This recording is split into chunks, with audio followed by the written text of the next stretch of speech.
I love reading, but I also like watching television. TV is like eye candy for visual people. It's so hard to resist. But what if you watch TV like all day? You would turn into a giant stinky slug.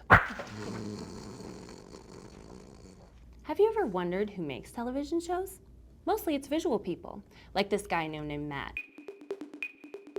I'm Matt, and I am a video editor. My head is always full of action all the time. My job is very visual. I spend my whole day looking through hours and hours of footage and taking the images and putting them together in a visually pleasing way. Editors can do the coolest things with video. They can make me do all sorts of crazy things. Like walk around the room like a crazy person. Like talk backwards. Editors can take out all sorts of embarrassing stuff. Editors can also cut out the boring parts. Editor, can we get back to Matt? The process of editing is really all about the end result. So at the beginning, I try to foresee what it's going to become and then use the little pieces of footage and audio to create that piece of art that I saw in the beginning. Sound familiar? The big picture, right? He sees in his head what he wants it to look like when he's finished. But when he was a kid, he had no idea what the big picture would be like for him.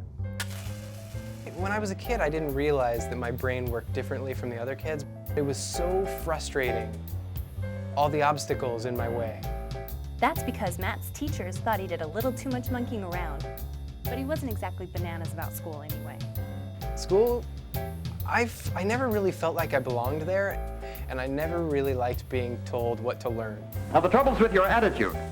You don't pay enough attention in class. My attention span could not just stare at numbers all day, you know? You don't know what the word study means. And guess what his worst subject was? Reading is still hard for me. It wasn't something that I could focus on. I would read 2 paragraphs, and then I would move on to something that didn't make sense and think, what does that mean? And I'd realize the last 2 paragraphs that I just read, I can't remember anything from it. But I guarantee you, I could have told you what was in the picture at the top of that page. Aha! Great visual memory. The hardest thing about school was waking up in the morning.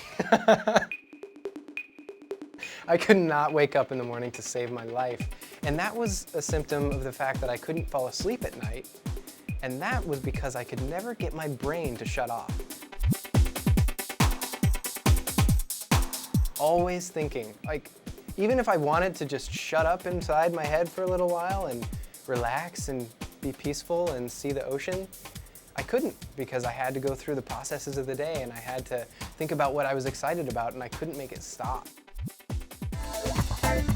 I've learned that in every aspect of life, you're gonna have to learn to get by in a left-brained world. The world works by schedules and lists and plans, and just because I don't, doesn't mean that there will be an exception made for me, you know? So I've had to learn some skills to become more organized and to be able to stay on task and stay on schedule. So you start to learn that you have to write things down. You start to learn that you have to try to fit in. It's just what helps me survive in a left-brain world. Sometimes when you struggle in school, it's hard to imagine that you'll ever succeed in the real world. It took me a while to find a job that I actually could be successful at. Because like I said, I can't turn my brain off. But if I'm editing, I don't have to.